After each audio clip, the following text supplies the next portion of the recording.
She takes us into these special rooms where she made those men to have sex with us. If we refuse to cooperate, she won't give us drugs and her bodyguard will beat us. We were so addicted to the drugs that we had no other choice but to cooperate.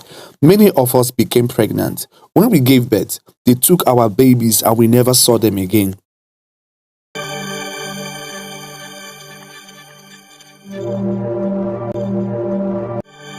Welcome, guys, to another episode here on Soul Confessions. If you have not subscribed, please do so. Support our channels. Click on the notification bell to get all our videos when we drop. This is a confession sent in by a lady who had a terrible experience when she came to South Africa to look for a job. Here is the confession. When I arrived in South Africa, I did not know anyone, even though I had some relatives that were staying in South Africa. But I ended up going around looking for work. What we used to do in those days is that early in the morning, we will wake up, then we will go to this place in Cape Town where we will go and stand market for jobs. So that was where white people would be passing with their cars. If they wanted a maid, they would just stop and they will pick from the women that were standing there. A lot of people will go there. Some of them were working in the construction industry. Some of them were just working normal menial jobs like gardeners. So we used to hold papers and we used to write on those papers the kind of job that we are looking for. I went there several times, but most of the times I will go there and I would be so unlucky. I will just return back home. But I kept on going to that place so that I can try to get a job because a lot of women were lucky there. They were getting employed. So one morning, what happened is that there was this woman. She came up and she said that she had opened a brand new food restaurant, that she was looking for strong women that could work in a big restaurant. I quickly ran to her car. I got into her car with 3 other women that were standing in that place. She took us to her house. She said she was coming, that she wanted to get something for us to drink. She brought what looked like orange juice. I have not taken up to 3 sips of that juice when I started to feel sleepy. I looked at my side at the other ladies. 2 of them had slept off, while the remaining one was about to doze off. I knew something was wrong.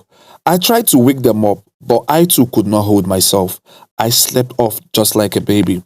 When I woke up from sleep, I found myself in a sort of prison with the other women that came with me. They were still sleeping, and other 10 women too. I immediately reached for the gate and started shouting to be let out. One of the women who was there before us immediately held me down and told me to shut up or they will kill me. Shortly, a man brought foods and drinks. He was carrying a gun. He pushed the food through a special opening in the cell gate, made especially for that purpose. By now, the other women that came with me were already beginning to get awake. We started to shout at the man to let us go. He did not even answer us. He just left as silently as he came. The next morning, that same woman came down with 6 armed men. Some had guns, the others had daggers. She told us that if we want to leave and get out of this place alive, that we should cooperate, that all she wants from us is our sanitary pads. After our periods, we are to be here for some time and she will let us go. She said that we are in the middle of nowhere, that we are inside a thick forest and no one knows where we are, that if we try to escape, she will kill us. In the morning, they will open us into the yard. The yard was quite big, where we could have our food, shower, and chat with other ladies there. But in the night, they will lock us back into the cell. We were about 18 in numbers, and we were brought around the same time. Nobody knew what to expect. I kept on having this stomach ache, like someone was busy cutting me in my stomach with a razor blade. I thought that maybe it was because of the food. But what surprised me is that I would go to the toilet and nothing would come out. But I kept on having these symptoms, like as if someone is having a drug withdrawal. Whenever I would feel that sharp pain in my stomach, I would just lie down on the floor because this pain was so hard to bear. This woman will bring a juice and give it to me. Then I will now feel better. This was not just happening to me alone. It was happening to all other women at the same time.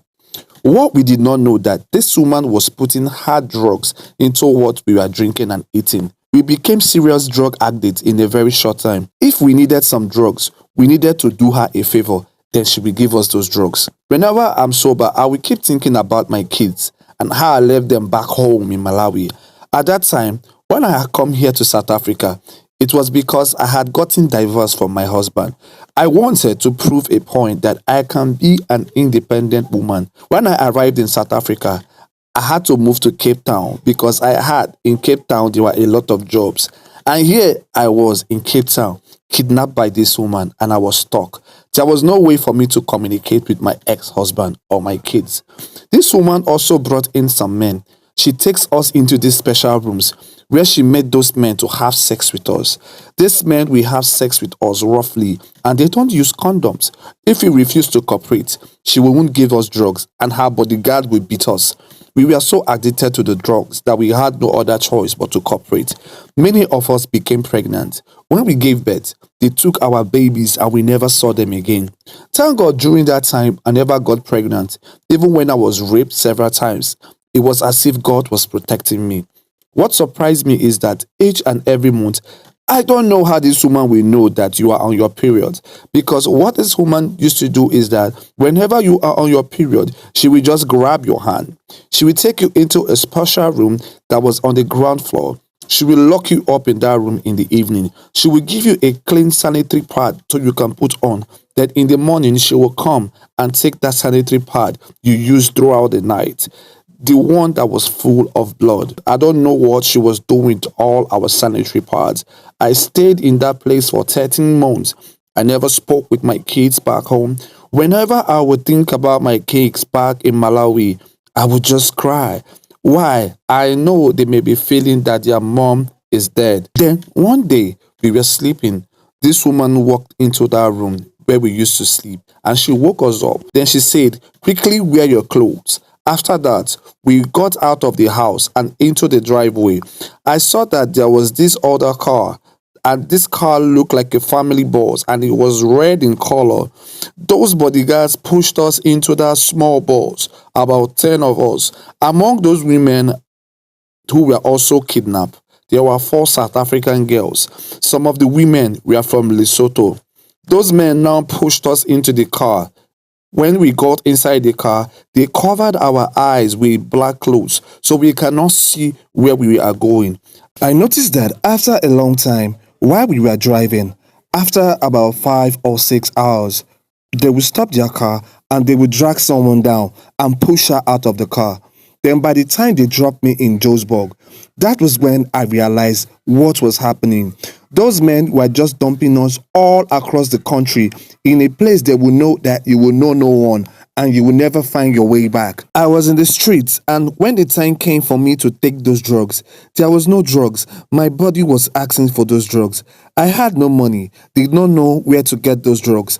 Then I started to have those withdrawal symptoms that you will have if you don't take your drugs in time. My stomach was really painful. That pain I felt the first time I took those drugs, it came back. That pain felt as if I was being caught in my stomach with a razor blade. I lied down on the floor. I cried so much. A good Samaritan bought me food, but I could not eat. I vomited it all. All I wanted was those drugs. I had to become a prostitute to get money to buy those drugs. That was how I lived on the streets for 2 weeks. I was sleeping anywhere I could find. That drugs was a very wicked one. It took total control of me. One day, I was caught by 2 policemen. They found out I had no papers and they put me in a cell. I was deported back to Malawi. I stayed with my parents' house, and by the grace of God, I was able to beat that drug addiction. But it was not easy. I had to go to the rehabilitation center. I united with my kids and my husband, and I never told him what I experienced in South Africa. Anytime my mind flashed back, I become so sad. All those little babies, where were they taken? What were they used for? And those sanitary pads, what were they used for? This is my story, sir, and I hope you post it as soon as possible.